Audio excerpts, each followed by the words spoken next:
بسم اللہ الرحمن الرحیم نحمدہ ونصلی علی رسولہ الکریم اما بعد۔ تحیۃ المسجد کے بارے میں حدیث ذکر کی ہے۔ عن ابی قتادہ ان رسول اللہ صلی اللہ علیہ وسلم قال اذا دخل احدکم المسجد فلیرکع رکعتین قبل ان یجلس۔ حضرت ابو قتادہ سے روایت ہے کہ رسول اللہ نے فرمایا، جب تم میں سے کوئی مسجد میں داخل ہو تو اس کو چاہیے کہ بیٹھنے سے پہلے 2 رکعت نماز پڑھے۔ بیٹھنے سے پہلے شارح کی تشریح میں لکھتے ہیں کہ مسجد کو اللہ تبارک و تعالیٰ سے خاص نسبت ہے، اور اسی نسبت کی وجہ سے مسجد کو خانہ خدا کہا جاتا ہے۔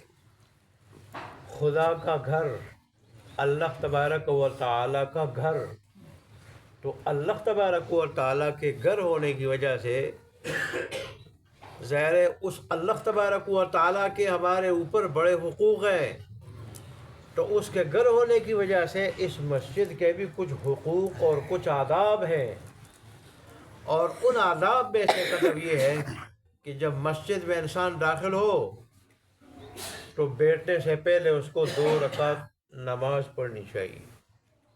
2 رکعت نماز، گویا یہ بارگاہ خداوندی کی سلامی ہے، اس لیے تو اس کو تحیۃ المسجد کہتے ہیں۔ تحیہ کا معنی ہے سلامی، تو تحیۃ المسجد کے معنی مسجد کی سلامی، اللہ تبارک و تعالیٰ کے گھر کی سلامی۔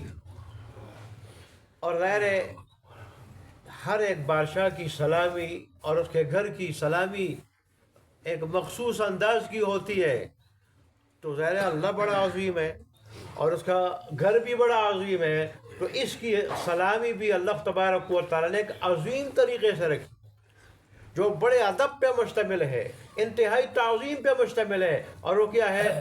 2 رکعت نماز۔ 2 رکعت نماز۔ اللہ اکبر۔ جمہور کے نزدیک یہ حکم استحبابی ہے، مستحب ہے، افضل ہے، بہتر ہے، پسندیدہ ہے۔ لیکن لوگ غلطی کر رہے ہیں۔ اب دیکھیں اس حدیث میں صراحتاً یہ حکم ہے کہ بیٹھنے سے پہلے 2 رکعت نماز پڑھنی چاہیے۔ بہت سارے لوگ ایسے ہوتے ہیں، وہ آ جاتے ہیں اور قصداً پہلے بیٹھتے ہیں اور اس کے بعد کھڑے ہو کے نماز پڑھتے ہیں۔ شارح کہتے ہیں پتہ نہیں یہ غلطی ہمارے ہاں کہاں سے رواج پا گئی، اور کہتے ہیں یہی غلطی کے بارے میں ملا علی قاری نے آج سے 4 صدیاں پہلے، یعنی 400 سال پہلے یہ کہا ہے کہ ہمارے زمانے کے عام لوگوں میں بھی یہ غلطی پائی جاتی ہے۔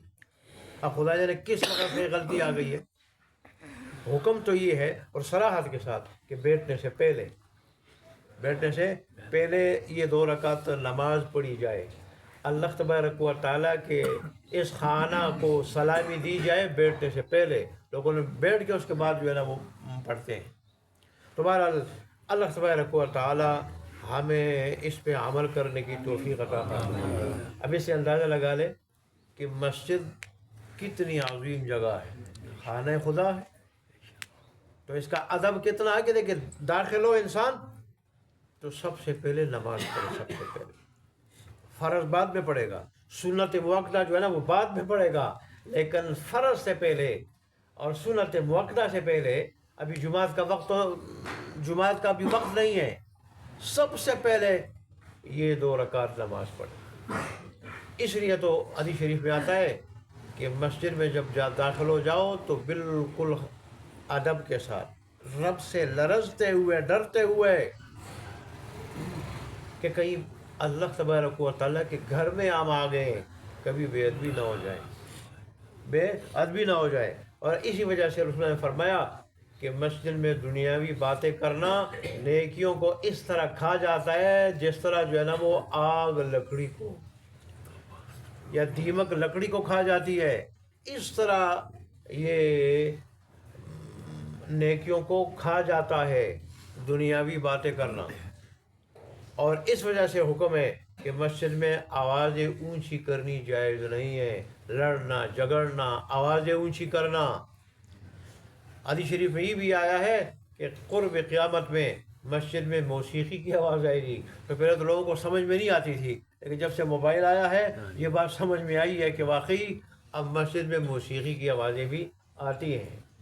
اور پھر مسجد میں آ کے دیکھیں اتنے ادب کا حکم ہے، اور اللہ ادب سے بیٹھا جائے کتنا نوازتا ہے کہ جمعات ہونے تک جمعات کا ثواب ملتا رہتا ہے، جمعات کا ثواب ملتا رہتا ہے، 27 گنا زیادہ بڑھ جاتا ہے نماز کا ثواب، وہ 27 گنا ثواب ملتا رہتا ہے جب تک نماز نہ ہو۔ فرشتے دعائیں کرتے رحمت کی، مغفرت کی، لیکن کس آدمی کے لیے؟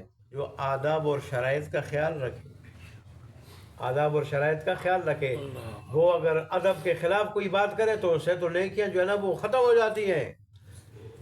اب بہت سارے لوگ ادھر مسجد میں بھی آ کے غیبت میں مبتلا ہو جاتے ہیں، غیبت میں مسجد میں آ کے، تو ظاہر ڈرنے کی بات ہے۔ اور پھر کم از کم ہمیں رمضان کے مہینے میں تو اور بھی زیادہ احتیاط کرنا چاہیے۔ بہت ساری گھڑیاں مقدس ہیں، ان میں جہاں نیکی کا اجر بڑھ جاتا ہے وہاں گناہ کا گناہ بھی بن جاتا ہے، وہ وبال بھی بڑھ جاتا ہے۔ ایسے ہی مواقع بھی ہیں، گھڑیاں بھی ہیں تو مواقع اور جگہ بھی ہیں۔ اللہ تبارک و تعالی ہمیں اپنے دین پہ 100% مکمل چلنے کی توفیق عطا فرمائے، عمل کرنے کی توفیق عطا فرمائے۔ وآخر دعوانا الحمدللہ۔